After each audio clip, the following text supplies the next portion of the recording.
கிறிஸ்துவுக்குள் அன்பானவர்களே, இயேசு கிறிஸ்துவின் நாமத்தில் நான் உங்களை வாழ்த்துகிறேன்.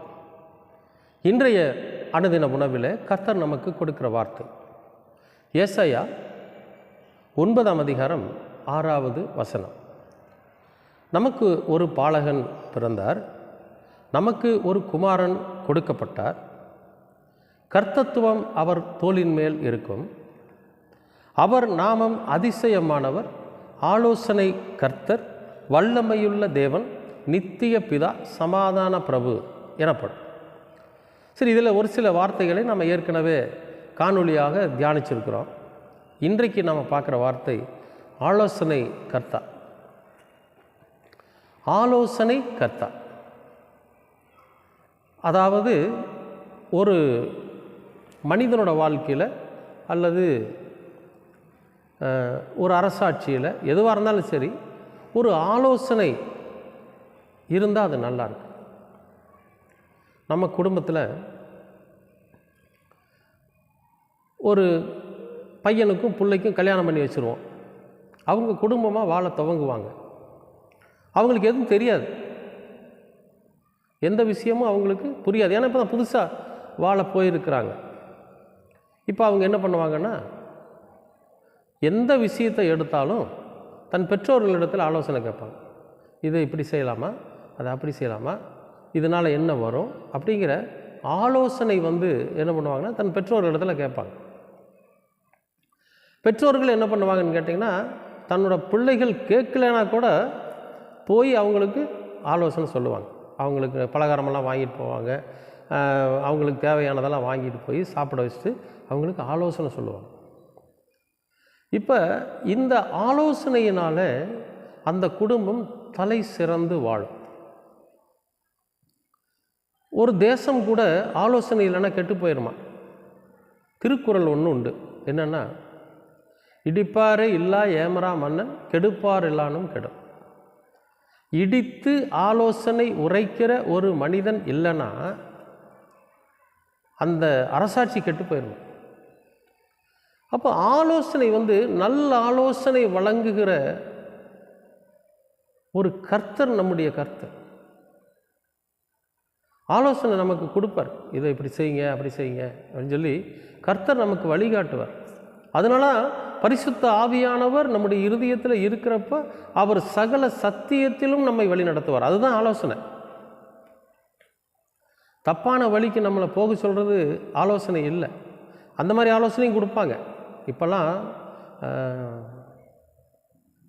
ஒரு கணவன் மனைவி இருக்கிறாங்கன்னு வச்சுக்கங்களேன், இந்த பிள்ளையோட அம்மா பிள்ளைக்கு சொல்லி கொடுப்பாங்க, உன் புருஷனை கைக்குள்ளே இறுக்கி வச்சுக்க, ஏன்னா அவன் அவங்க அப்பா அம்மாவுக்கு எதிர்த்தாலும் செஞ்சிருவான், அப்போ உனக்கு கடைசியில் ஒன்றும் இல்லாத போயிடும். அதனால் நீ என்ன பண்ணு, அவன் வந்தானா முழுசை பிடுங்கி வச்சுக்க, அவன் சம்பாதிக்கிறதையெல்லாம் பிடிங்கி வச்சுக்க, அவங்ககிட்ட நீ சண்டை போட்டுக்கிட்டே இரு, அப்போ தான் அவன் உனக்கு பயந்து இருப்பான் அப்படின்னு சொல்லி தான் பிள்ளைக்கு சொல்லி கொடுப்பா அம்மா. சரி, அந்த பையனுக்கு அவங்க அம்மா என்ன சொல்லி கொடுப்பான்னு கேட்டிங்கன்னா, இந்த மாதிரி என்னவ ஒரு மாமனார் மாமியாரை மதிக்க மாட்டேங்கிறா, அவங்க அம்மா அவங்க பெரிய பணக்கார வீட்டு பிள்ளை நினச்சிட்டுருக்கிறாளா, வந்தால் மரியாதையை வீட்டு வேலை அத்தனை செய்யணும், செய்யலைனாக்கா அவளை அடித்து துரத்தி விட்டுருவான்னு சொல்லி மிரட்டி வைடா அப்படின்னு சொல்லி என்ன பண்ணுவாங்க, பையனுக்கு சொல்லி கொடுக்குற அம்மா அப்பா, அப்படி பிள்ளைக்கு சொல்லி கொடுக்குற அம்மா அப்பா. இந்த ஆலோசனை, தவறான இந்த ஆலோசனையினால் அந்த குடும்பத்தில் சமாதானமே இருக்காது. எப்போ பார்த்தாலும் சண்டையாகவே இருக்கும். கணவனுக்கு மனைவிக்கு ஒருவர் ஒரு நல்ல புரிதல் இருக்காது. அப்போ நல்ல ஆலோசனை சொல்லி கொடுக்கணும். அடடே, அவன் நம்ம வீட்டுக்கு வந்திருக்கிற பிள்ளடா, அவள் ஒரு சின்ன தப்பு பண்ணா கூட அதை நான் தான் அட்ஜஸ்ட் பண்ணி போகணும், நீ உன்னோட மனைவிக்கு நீ தானே எல்லாம் விட்டு கொடுத்து போகணும்னு பையனுக்கு சொல்லிக் கொடுக்கணும். பிள்ளைக்கு என்ன சொல்லிக் கொடுக்கணும், உன் கணவன் இனி அதுதான் உங்கள் வீடு, நீ வாழ்ந்துட்டுருக்கிற வீடு, நாங்கள் எப்படி உனக்கு அப்பா அம்மாவோ அதே மாதிரி அவங்களும் உனக்கு ஒரு அப்பா அம்மா தான், அதனால் எங்ககிட்ட எப்படி நீ நடந்துக்கிட்டியோ அதே போல் அங்கேயும் நடந்துக்கணும். அவள் எந்த சூழ்நிலையிலும் மாமனார் மாமியார் வீட்டை விட்டு கொடுக்கக்கூடாது, அவங்க ஒரு சின்ன சண்டை வந்தால் கூட சரின்னு பொறுத்துக்கிட்டு வாழணும், எப்படி நீ நம்ம வீட்டில் இருந்தையோ உரிமையோடு இருந்தையோ அந்த மாதிரி அங்கேயும் இருக்கணும்னு சொல்லி பிள்ளைக்கு நம்ம அவங்க அம்மா அப்பா சொல்லி கொடுக்கணும். இப்படி ஒரு நல்ல ஆலோசனை சொல்லி கொடுக்குற அந்த குடும்பம் எப்படி இருக்குன்னு கேட்டிங்கன்னா சமாதானத்தோட சந்தோஷத்தோடு இருக்கும். இந்த ஆலோசனை சொல்லி கொடுக்கறதற்கு மூல காரணம் என்னன்னு கேட்டிங்கன்னா அவர்களுக்குள்ளே கடவுளின் ஆவியானவர் இருப்பார். இப்போ அந்த ஆவியானவர் தான் பரிசுத்த ஆவியானவர். ஒவ்வொரு மனிதனுடைய இருதயத்திற்குள்ளும் பரிசுத்த ஆவியானவர் இருப்பாரேயானால் அவர் என்ன பண்ணுவாருங்க? சத்தியத்தில் வழி நடத்துவார். தப்பான வழியில் வழி நடத்தவே மாட்டார். துர் ஆலோசனை சொல்லிக் கொடுக்கவே மாட்டார். நல்ல ஆலோசனையே சொல்லிக் கொடுப்பார். ஏன்னா எந்த காரணத்துக்கு கொண்டும் ஒரு குடும்பம் அழிஞ்சு போயிடக்கூடாது, எந்த காரணத்துக்கு கொண்டும் ஒரு தேசம் அழிஞ்சு போயிடக்கூடாது, எந்த காரணத்தை கொண்டும் ஒரு திருச்சபை அழிந்து போய்விடக்கூடாது. அப்போ அங்கே இருக்கக்கூடியவர்களுக்கு நல்ல ஆலோசனை வழங்கக்கூடிய கர்த்தர். அதான் நம்முடைய ஆண்டவருக்கு பேர் என்னன்னு? ஆலோசனை கர்த்தர். கடவுள் எப்போவாவது தப்பான ஆலோசனை கொடுத்துருவாரா? கொடுப்பாரா? கொடுக்க மாட்டார். கடவுளுக்கு நம்ம இடம் கொடுக்குறப்போ கடவுள் நமக்கு நல்ல ஆலோசனை கொடுப்பார், நல்ல வழியிலே நம்மளை வழி நடத்துவார். அப்போ நம்ம ஒரு விஷயத்துக்கு முடிவெடுக்க முடியல, ஏதாவது ஒரு விஷயம் வீட்டில் நடக்குது, ஒரு திருமண காரியமோ அல்லது ஒரு வேலை வாய்ப்போ மற்ற ஒரு வியாபாரமோ ஏதோ ஒன்று துவங்கணும் அப்படின்னு நமக்கு ஒரு வீட்டில் ஒரு காரியத்தை குறித்து நம்ம பேசுகிறோம். கணவன் மனைவி பிள்ளைகள்லாம் உட்காந்து பேசுகிறோம். அப்போ பேசி முடித்த உடனே நமக்குள்ள ஒரு முடிவு எடுக்கிறோம். எடுத்ததுக்கு பிறகு நேராக ஆண்டவரோட சமூகத்துக்கு போகிறோம், கடவுள் இடத்துல போகிறோம். போய் அமைதியாக உட்காந்து இப்படி நாங்கள் செய்யலான்னு, குடும்பமாக செய்யலான்னு ஒரு முடிவு எடுத்துருக்குறோம், எங்களுக்கு ஒரு நல்ல ஆலோசனை கொடுங்க அப்படின்னு சொல்லி கடவுள் இடத்துல நம்ம கேட்குறப்போ நம்மை சரியான வழியில் நடத்துகிற தேவன் நல்ல ஆலோசனை கொடுப்பார். அது எப்படிங்க?